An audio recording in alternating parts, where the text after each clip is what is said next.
Olá, estudantes, tudo bem? Quem fala é Fábio da Silva Rodrigues, professor responsável pela disciplina de recrutamento e seleção. Tudo bem com vocês? Até o momento, estamos estudando as fases iniciais sobre entender o que é recrutamento e seleção. No primeiro módulo, estudamos recrutamento, no segundo módulo, seleção. E nesse terceiro módulo, focamos para assuntos mais contemporâneos específicos sobre recrutamento e seleção. Na unidade 1, nós focamos sobre o uso de tecnologias nas etapas de recrutamento e seleção e a importância dessas tecnologias nesse processo de recrutamento e seleção, de atrair talentos e bons talentos para as organizações. E nesse momento, na unidade 2, privilegiamos a discussão de alguns aspectos essenciais, novas abordagens, novos temas essenciais para quem está à frente de um processo de recrutamento e seleção. Nós sabemos que na sociedade contemporânea temos vários temas desafiadores, vários assuntos que a todo momento nos interpelam, de alguma forma nos afetam as pessoas, afetam as minorias, assuntos que envolvem, sobretudo, temas que passam pelo preconceito, pela discriminação, pela não respeito à diversidade, dentre outros problemas que observamos na sociedade de forma geral e de forma microscópica se reflete nas organizações e nos processos de recrutamento e seleção, ou seja, é um reflexo daquilo que ocorre na grande sociedade, ocorre também nos processos de recrutamento e seleção, que nós veremos. Algumas ocasiões de preconceito ou vieses que atrapalham e impedem a empresa de contratar o melhor profissional, muitas vezes, por estes ranços preconceituosos que, incorporados em quem está fazendo o processo de recrutamento, atrapalham. Além dos processos que envolvem o crime e o desrespeito, a falta de ética e moral que incorrem dessas ações não dotadas de escrúpulo muitas vezes. Certo, pessoal? Sigamos, então, módulo 3, recrutamento e seleção nas organizações, novas abordagens, tendências e perspectivas. Na unidade 2, que é essa presente unidade, nós abordamos sobre perspectivas e tendências para o processo de recrutamento e seleção. Para onde vai a área de recrutamento e seleção?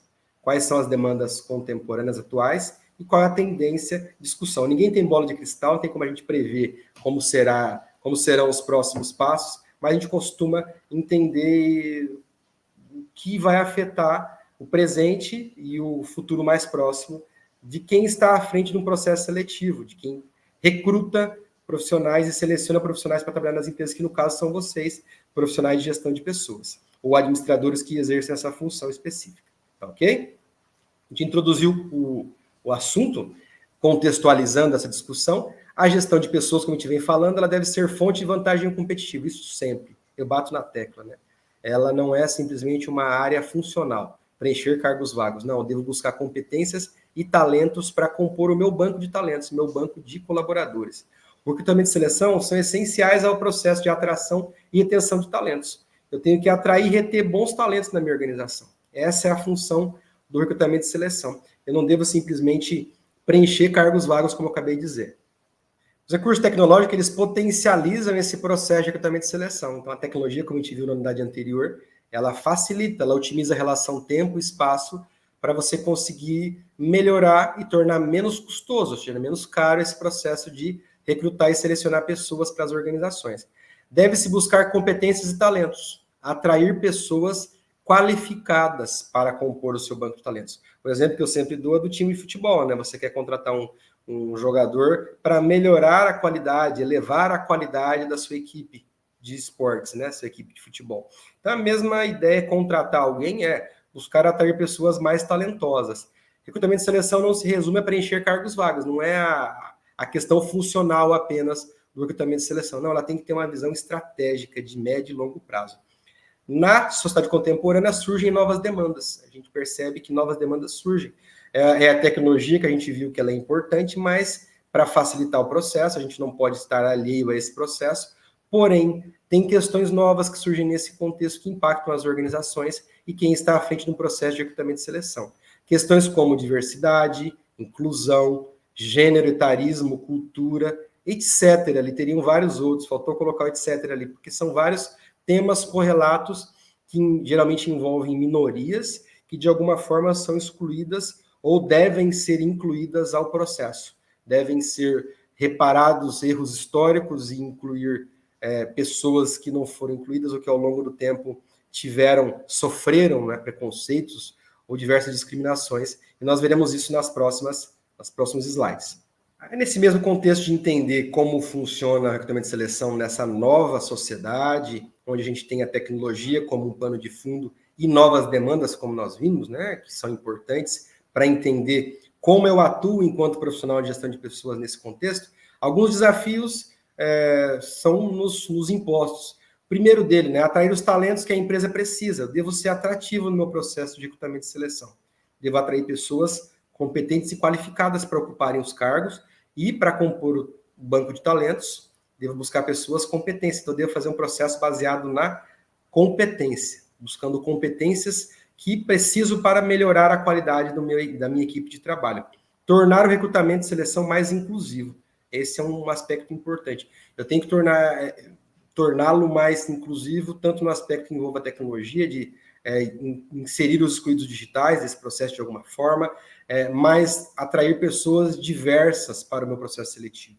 Então, essa que é a grande dinâmica da proposta dessa unidade. Eu tenho que ser um recrutador e selecionador que tenha a perspectiva de atrair pessoas diferentes para o meu processo seletivo. Desenvolver um banco de talentos diversificado, de diversas pessoas. O nome diverso vem de diversificado. Pessoas diferentes, claro que que coadunem, que combinem com a minha cultura organizacional da empresa que eu estou à frente, da empresa que é aquele que quer trabalhar, que os valores sejam próximos uns aos outros, mas que tenham talentos diversos. A sua diversidade envolve idade, que envolve gênero, que envolve vários aspectos, religião, que compõem essa empresa diversos talentos diferentes, para moldar esse quebra-cabeça diverso e não homogêneo de pessoas muito semelhantes e iguais. Que culturas sejam semelhantes das pessoas e das organizações, porém que com perfis, hábitos, costumes, práticas, identidades diferentes. Essa é a ideia de tornar a empresa diferente nesse aspecto, diversa nesse ponto que nós abordamos. Dar mais acesso a mulheres às organizações. As mulheres também são banidas desse processo. Quando a gente fala em gênero, também envolve a questão das mulheres. Acesso aos cargos de gestão, por exemplo, que as mulheres têm dificuldades de ascenderem a cargo de gestão, na média ganham menos que os homens. Então, esses combates são necessários para quem está à frente de um processo de recrutamento e seleção. Óbvio, eu devo buscar ser efetivo, eficiente, recrutar o melhor profissional? Sim, mas eu devo buscar também ser justo, ético e coerente nas minhas atitudes. A gente pensa em formar pessoas não apenas competentes tecnicamente, mas que também tenham essa dimensão para o social, para a ética, para o respeito às diversidades. Certo? Outros desafios, né? Incluir as pessoas com deficiência. É um ponto fundamental. Está nesse mesmo aspecto da diversidade. Incluir os idosos, aproveitar a experiência desses idosos no processo é essencial, né? Pessoas têm uma vivência grande na vida pessoal e profissional. Eu posso utilizar isso ao meu favor na organização e dar oportunidade ao primeiro emprego, o menor aprendiz. Então, vou ter desde do mais novo ao mais velho numa empresa. Isso é interessante, o deficiente, o negro, o homossexual, de alguma forma, a mulher, o homem, ou seja, uma empresa diversa, que respeite todos os grupos. Inserir o grupo LGBTQIA+, nesse processo seletivo.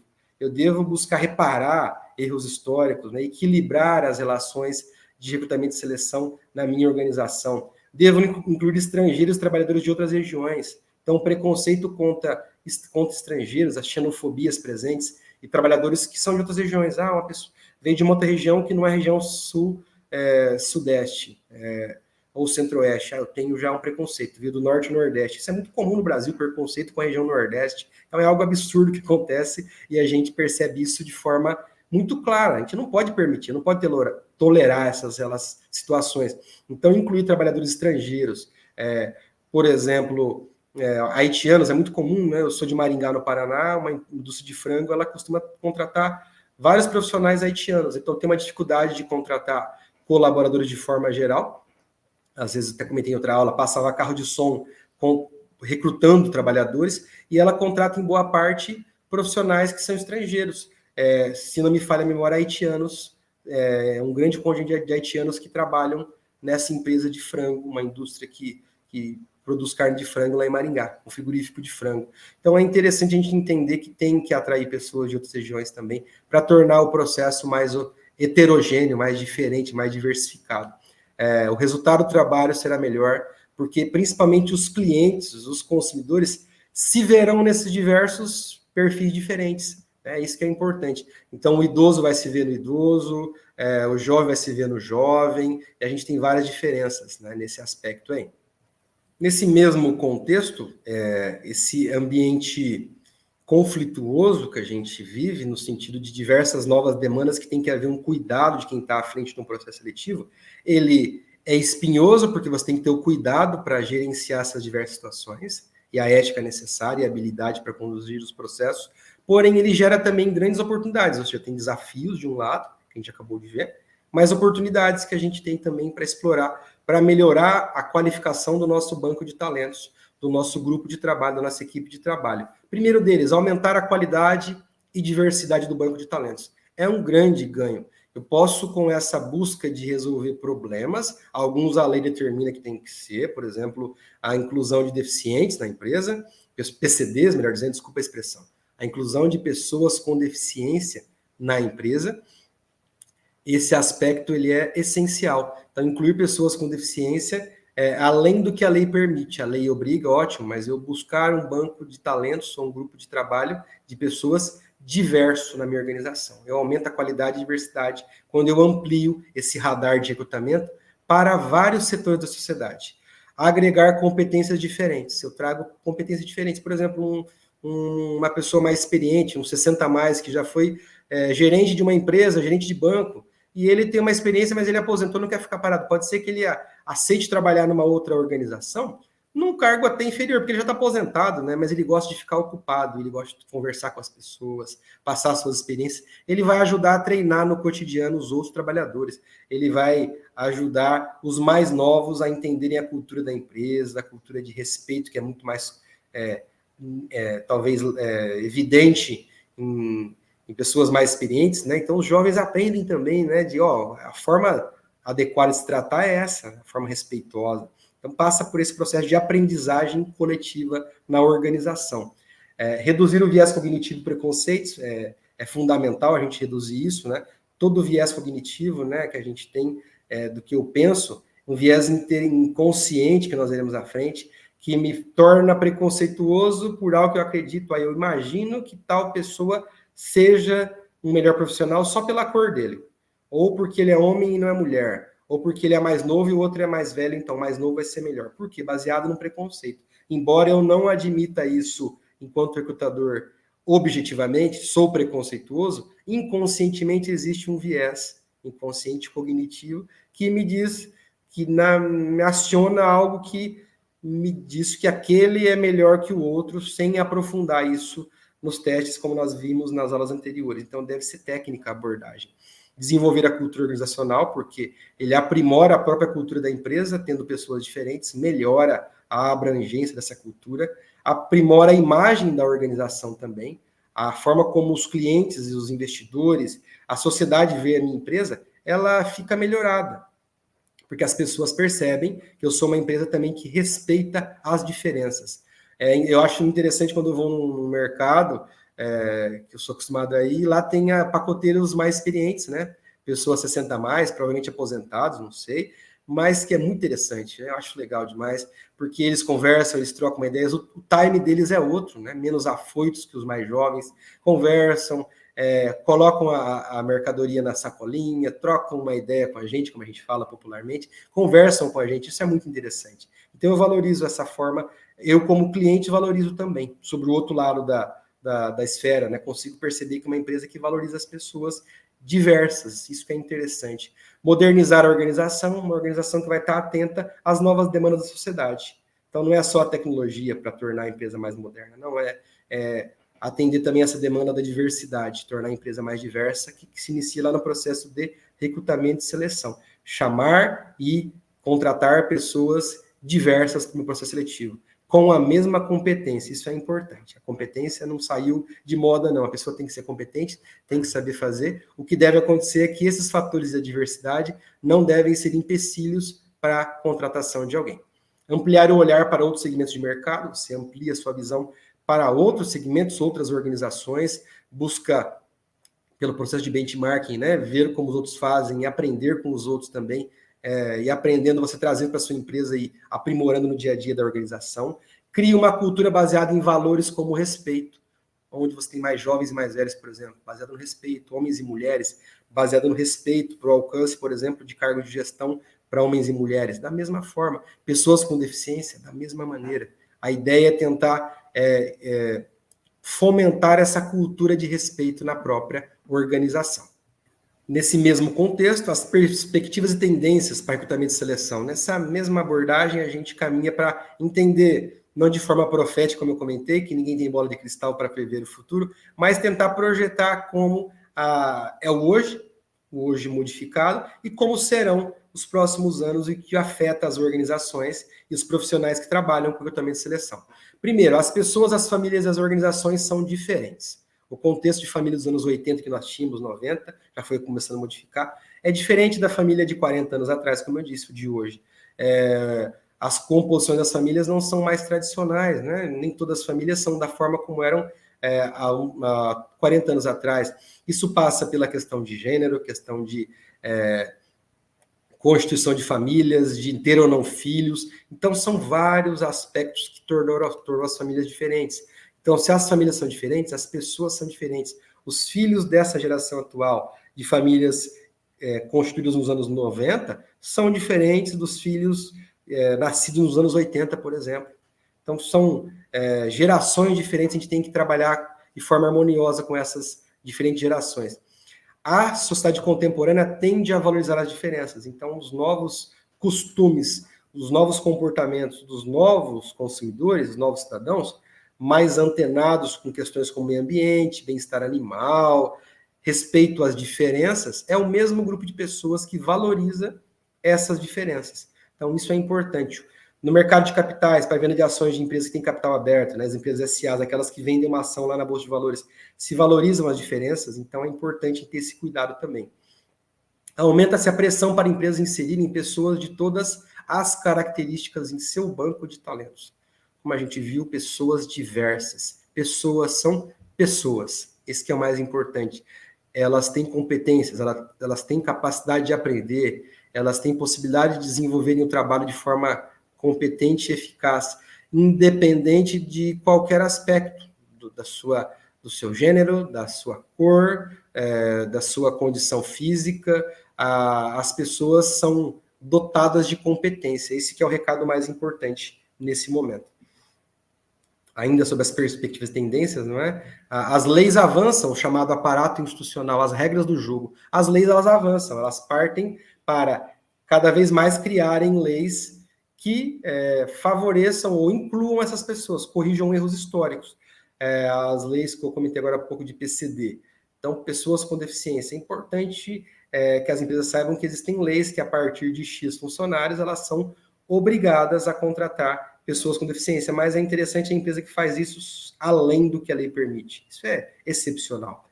Cumpre o requisito obrigatório, e é uma perspectiva para o recrutamento de seleção, né? Contratar pessoas que têm esse perfil de forma mais orgânica, mais natural. Não porque ela é uma pessoa com deficiência, não, é porque ela é competente. Ela é uma pessoa com deficiência, sim, mas ela foi contratada pela competência dela. E aquilo se tornar algo mais natural, incorporado à cultura da empresa e às práticas da empresa. O cliente busca se sentir representado nos colaboradores, como eu disse agora há pouco. Se eu sou um cliente, meu pai e minha mãe que são idosos, né? Se eles vão no mercado e se eles enxergam ali um colaborador idoso também, um pacoteiro, ele se enxerga. Meu pai comenta, ele fala, nossa, um pacoteiro lá, um senhorzinho, da minha idade quase, achei bem legal ele trabalhando no mercado. O cliente se vê no próprio colaborador, isso é importante. Recrutamento e seleção deve ser cada vez mais inclusivo, essa é a mensagem que a gente passa e é a perspectiva que a gente projeta. Deve ser aberto a essas diversidades, as novas formas, aos novos perfis de sujeitos, de pessoas. E outro aspecto, associar efetivamente a tecnologia aos processos, como a gente viu na unidade anterior. Eu tenho que buscar associar de forma positiva a tecnologia, não excluindo, né, as pessoas, para aumentar o meu radar de recrutamento, e inclusive atraindo essas pessoas desse grupo mais diverso. Equipes transnacionais, diversas origens, mesmo projeto, é comum cada vez mais para as multinacionais e transnacionais, empresas que têm matrizes em um país e filiais em outra, ou que não tem uma nação definida da origem, ela tem vários locais, está em várias unidades do mundo, cada vez mais a diversidade é importante, porque as pessoas de diversos países têm culturas diferentes, e o projeto é o mesmo, então é importante ter esse cuidado de agregar todas essas diferenças no mesmo projeto. E o que é diversidade em recrutamento e seleção? Uma pergunta importante. Dessler traz duas citações interessantes, vocês podem acompanhar no livro base depois, que está na plataforma virtual do FMS. Ter uma força de trabalho composta de 2 ou mais grupos de funcionários com diferentes origens étnicas, de gênero, culturais, nacionalidades, deficiências, idades, origens raciais e religiosas. É uma força de trabalho diversa, por várias características, como nós vimos aqui. A etnia, o gênero, a origem étnica, né? A cultura diferentes, nacionalidades, deficiências. Então, um grupo que tenha diversos perfis de pessoas. Isso é importante para essa mensagem que é passada aqui. Oportunidades iguais de emprego tem como objetivo assegurar que qualquer pessoa, isso é importante, independente de etnia, cor, deficiência, sexo, religião, nacionalidade ou idade, tenha uma chance igual para o trabalho com base em suas qualificações. Nós não vamos contratar pessoas incompetentes para os cargos, não é isso. Não é isso que se fala.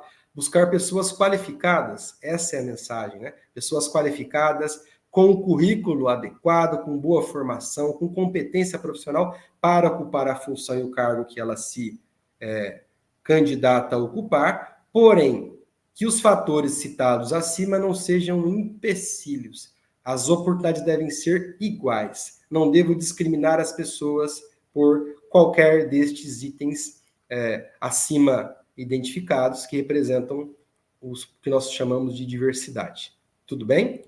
E por falar em diversidade, o que é um banco de talentos diversificados? Snell, Norris e Bolander, em 2020, trazem para a gente o que é esse banco de talentos diversificado. Eles costumam ser negligenciados no processo, esses grupos. Então, lá no início, no recrutamento de seleção, existe um negligenciamento, deixado de lado. Pouco caso é dado a esses grupos diversos, né, de diferentes características. Então, é uma denúncia, né, que Snell e outros fazem. E é o que a gente percebe, muitas vezes são negligenciados. Não se importam, não importa-se com esses grupos. Esse é o mais importante dessa discussão. E no recrutamento de seleção, lá no início, deve ser aberto a todos esses perfis, e na seleção não ser discriminatório nesse processo. Não se deve apenas cumprir obrigações legais, se pede muito mais das empresas, não fazer apenas obrigatório o que a lei manda. Então, a lei de PCD manda contratar X trabalhadores. Ponto. Cumprir a obrigação. Não, devo fazer um pouco a mais. Pega bem para a imagem da empresa, do profissional que faz esse processo. Um exemplo dos Estados Unidos, né, os grupos étnicos representam 30% da população, ou seja, um terço. 1 em cada 3 pessoas nos Estados Unidos são oriundos de grupos étnicos. Isso é muito representativo. E isso impacta no quê? Nos trabalhadores. São eles que desempenharão os trabalhos nas organizações. E nós, como profissionais de gestão de pessoas, recrutaremos essas pessoas para esses cargos. Em 2060, as minorias étnicas representarão 60% dessa população americana. Então, vejam como cresce essa proporção de grupos étnicos. Possuem grande poder de compra, então são consumidores, eles vão ser representados nas lojas enquanto trabalhadores, quando eles forem comprar e verem ali semelhantes a ele. Então, a ideia não que ele não vai comprar de não semelhante, mas ele talvez empatia haverá nesse processo, entendeu? Creio que essa é a ideia. Devem sentir-se representados, colaboradores, para comprar, que eu acabei de dizer. Você tem lá um latino nos Estados Unidos, ele vai comprar de um latino, ele vai se sentir representado de alguma forma. E aquela renda gerada para aquele companheiro, para aquele próximo dele, de mesma origem que ele, repercute em mais enriquecimento ou melhoria do poder de compra desse grupo específico. Um banco de talentos diversificados aumenta o leque de capital humano de que a empresa dispõe. Então, se torna mais diverso esse leque de profissionais numa organização. Esse é um ponto, você torna mais diverso, mais amplo esse leque de talentos. Né? Nessa mesma dinâmica dos grupos diversos, a gente dá destaque agora para um tema muito importante, recrutamento de seleção que envolve as mulheres. é uma questão de gênero importante, a atenção para as mulheres no processo seletivo, no recrutamento de seleção. Em boa parte, existe grande discriminação das mulheres, sobretudo as casadas e que têm filhos, e quanto mais filhos têm, torna-se, às vezes, velado, às vezes escancarado essa discriminação no processo de recrutamento de seleção. Representam mais da metade da população no Brasil, 51,5%, então são representativas. Dedicam 9,6 horas semanais a mais que os homens em trabalhos domésticos. Então, também dados do IBGE. Então, a carga de trabalho é muito maior com essa perspectiva pós-moderna, de alguns 4 décadas, sobretudo para cá, 5 décadas para cá. Você tem uma dinâmica das mulheres trabalhando fora de casa, mas também cuidando dos afazeres domésticos, mais do que os homens, dos filhos, e isso demanda um desgaste maior das mulheres. É necessário corrigir distorções histórico-culturais. Na história e na cultura tem distorção ao longo desse processo. Então, quando você tem mecanismos de regular esse processo, é para corrigir esses erros históricos decorrentes dessa situação. O preconceito contra mães trabalhadoras, que eu acabava de dizer, é algo notório em muitos casos, às vezes velado, às vezes escancarado.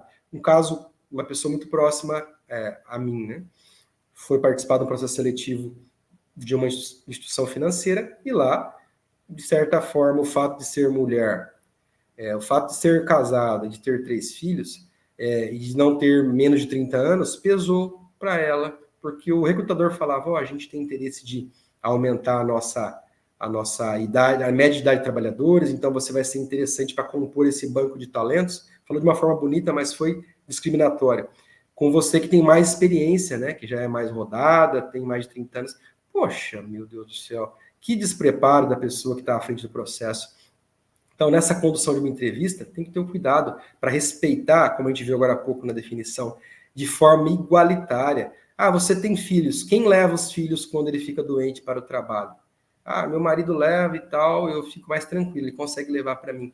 Tá, mas não deveria ser feita essa pergunta. A forma como é feita, né? Eu devo buscar outros mecanismos de saber essas mesmas informações. Isso não pode ser um empecilho, porque eu tenho que me pautar na competência e na qualificação daquele profissional.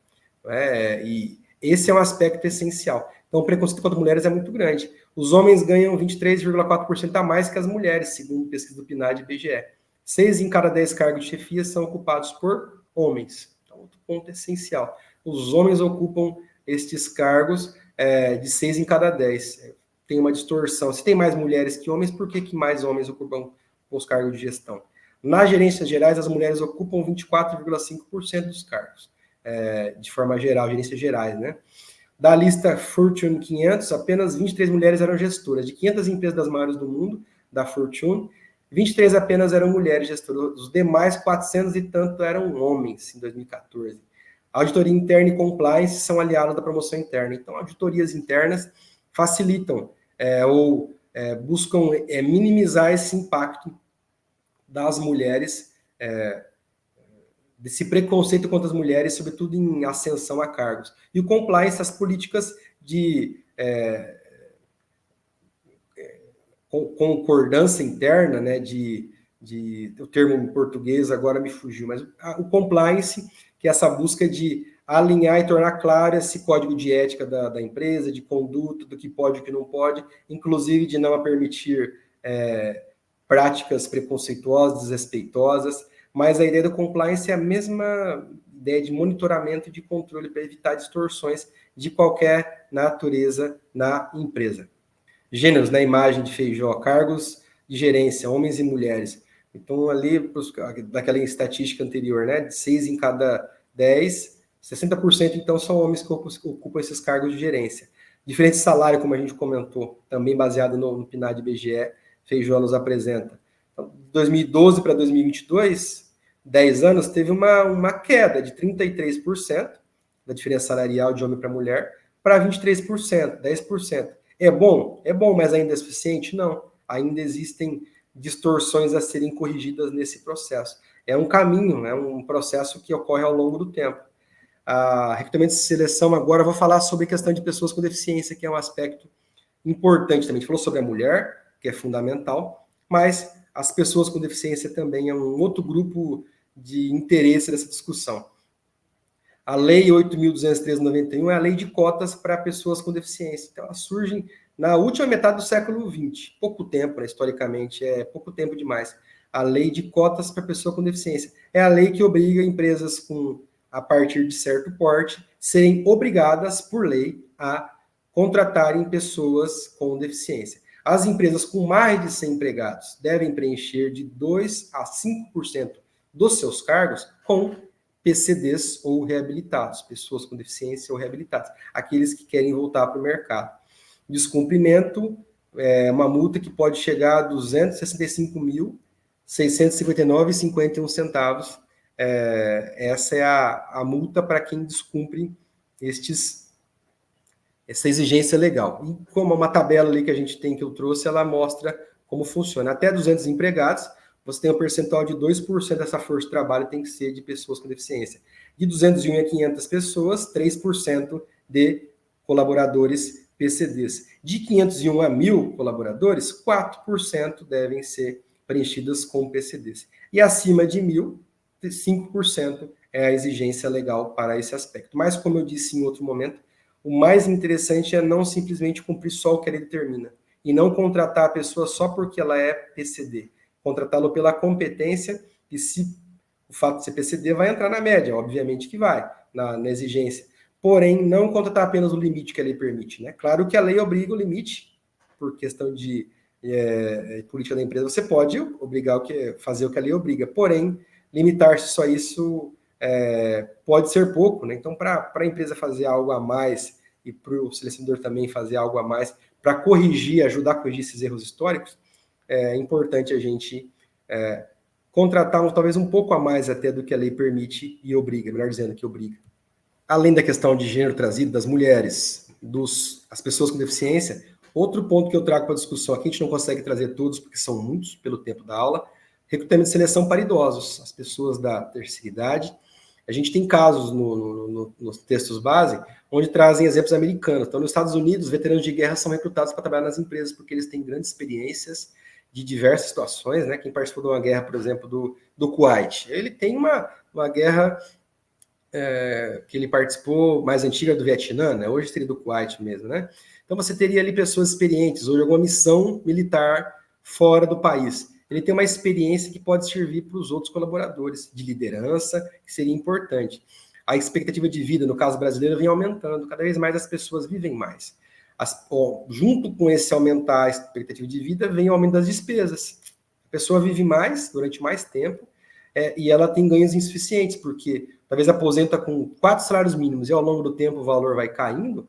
Quando ela chegar com 10 anos de aposentado, ela já está ganhando um salário mínimo, e o valor é insuficiente para pagar as despesas dela na velhice. No Brasil, são 7,5 milhões de pessoas nessa condição, 5% em 2012 para 7,2% em 2018. Pessoas que trabalham, então pessoas idosas que estão empregadas são 7,5 milhões. De 5% aumentou em 2012 para 7,2% em 2018. Muitos empreendem, têm negócios, né, mas o nosso foco aqui é de empregados, mas é uma grande gama de pessoas dessa terceira idade que estão atuantes no mercado de trabalho. É importante aproveitar a experiência dos mais velhos para ajudar os mais novos, para ajudar a própria organização. Possuem sabedoria, são confiáveis, pessoas de extrema confiança, têm uma história de vida interessante que pode colaborar com os demais colaboradores da empresa. Seus hábitos ensinam os demais colaboradores, como eu havia dito, formam os mais novos, ajudam a passar a cultura da empresa, ajudam a passar os valores da empresa e treinar as pessoas na prática. Clientes da terceira idade se identificam com os trabalhadores. Então, é importante demais, dei exemplo do meu pai agora há pouco, que é matador nesse aspecto, né? Crucial, ele ilustra bem o que a gente quer dizer.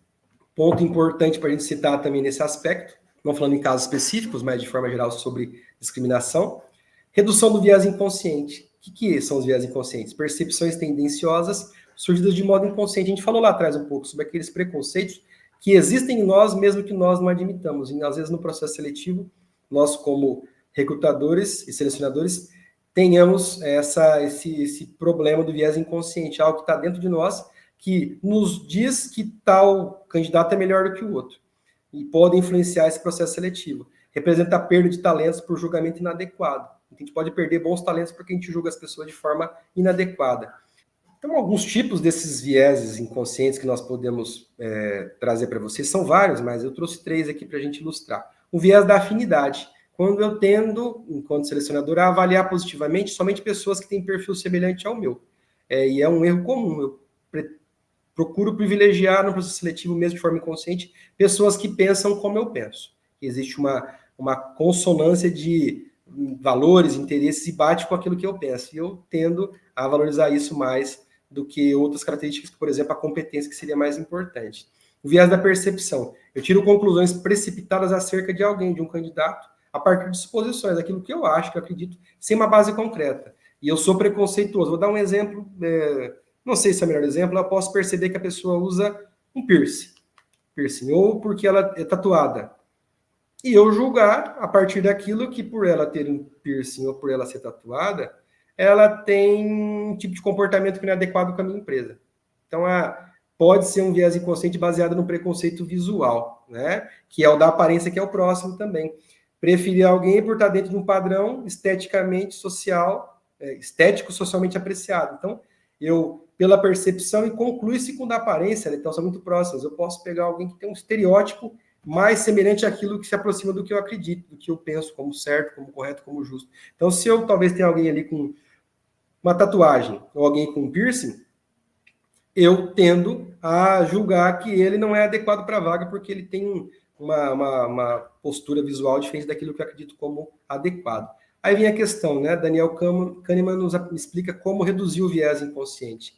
É preciso freá-lo. A gente tem que buscar travar esse sistema que vem automaticamente. A gente tem que impulsionar o que ele chama de pensamento lento, ser menos afoito no processo de recrutamento, mais calmo, olhar além da aparência, além do visual, além daquilo que pode ser um preconceito, perceber os padrões, reconhecer que afeta o recrutamento de seleção, e todos estamos sujeitos ao viés inconsciente. Então, é algo que todos estamos sujeitos, mas a gente não pode usar isso como muleta para justificar nosso preconceito. Não é liberação para ser preconceito de forma nenhuma. O preconceito tem que ser combatido veementemente. Mas o viés inconsciente, ele vem sem a gente querer que ele venha. A gente tem que frear esse processo, tornar mais lento o processamento, e conhecer esses padrões que nos afetam. Falar, eu geralmente, quando percebo tal característica, aquilo afeta a minha forma de julgar a pessoa, porque eu tenho um preconceito que, vou dar exemplo agora há pouco que eu citei, se ele tem uma tatuagem ou um piercing, não vai servir para a vaga que eu busco. Isso é preconceituoso. Desacelerar tomar decisão, que é fundamental, tomar critério objetivo, deixar as posições de lado, fazer análises criteriosas, que é importante nesse processo. Tomar decisões conjuntas, não apenas uma pessoa, talvez mais de uma pessoa, entender essa visão, pensar ter outros pensamentos, outros selecionadores, outras pessoas que possam me ajudar nesse processo, olhares distintos, para que não fique só na minha visão. Outra pessoa também veja o funcionário, tem uma percepção, analise, ajude a recrutar também, para que não fique apenas a uma pessoa restrita essa escolha, para auxiliar a pessoa nesse ambiente inclusivo de inclusão, né? Inclusivo de seleção, desculpem. Práticas não recomendadas para recrutamento de seleção: utilizar apenas uma fonte de recrutamento, a gente tem que aumentar o alcance, não disponibilizar informações de forma igualitária, ser discriminatório no processo, eu tenho que ser justo com todos. Conteúdos de anúncio, né? Abolir termos como procura-se homem, contrata-se jovem, pessoas sem vícios, isso já foi, isso não pode ser permitido. Tem um cliente uma vez da contabilidade que foi chamado no Ministério Público do Trabalho porque ele colocou pessoa jovem, contrato homem, pessoa jovem, sem vícios. Ele foi chamado, teve que publicar durante 3 dias no Classificados uma retratação, dizendo que não era aquilo que ele queria dizer. Características físicas, não utilizar termos que fazem referência a peso, altura, força, que é discriminatório. Não exigir exames, HIV, gravidez, registro de dívidas, antecedentes criminais, ausência de ações trabalhistas. Isso tudo não é permitido, que expõe a pessoa de alguma forma. Outra maneira, né, que a gente está com pouco tempo para abordar, mas eu posso trazer para vocês, é o inbound recruiting. Ele advém do inbound marketing, que nada mais é que uma forma de tornar a minha empresa ativa nas redes sociais e nos meios de mídia, para que eu consiga atrair talentos nesses canais que eu tenho. Eu tenho que engajar candidatos para que se interessem pela minha empresa. Eu tenho que atrair talentos usando a marca da minha empresa para que eles despertem interesse em trabalhar na minha empresa. Me comunicar com eles de forma que eles se engajem, de forma moderna com esse candidato, para que essa nova geração que é tecnológica sinta-se atraída por trabalhar na minha empresa. Criar uma experiência singular para candidatos e gestores, construir marcas mais consolidadas e nesse novo contexto que eu divulgue para as pessoas certas, né? O desconhecido que se torna um visitante na minha página ou na minha rede social, que é um contato, um possível candidato, depois venha a ser um colaborador na minha organização. Bem, pessoal, espero que tenha sido proveitoso essa unidade, tenha sido proveitosa essa unidade. Por final, a gente tem alguns aspectos para considerar. O recrutamento de seleção deve buscar ser democrático, justo e sem discriminações, sem distorções. Quanto mais diverso, melhor, mais representativo. É o capital humano da empresa que reflete a sociedade. É um microcosmos daquela grande sociedade. É uma pequena parte do que é a grande sociedade. E as pessoas se veem nesses colaboradores diferentes também, diversos. Além das leis, aproveitar a diferença das pessoas significa fonte de vantagem competitiva. A redução do viés inconsciente é uma questão essencial. Combater os preconceitos que atrapalham e perde talentos nesse processo e atrair talentos com embalde de recruit, que a gente falou por fim, é estratégico. Eu tenho que divulgar as mídias da minha empresa, nas mídias da minha empresa, a minha organização como uma empresa interessante para que as pessoas queiram trabalhar nessa organização. Bem, estudantes, esse era o recado para essa aula. Espero que tenha sido proveitoso. Nos encontramos nas próximas unidades. Até mais. Tchau, tchau.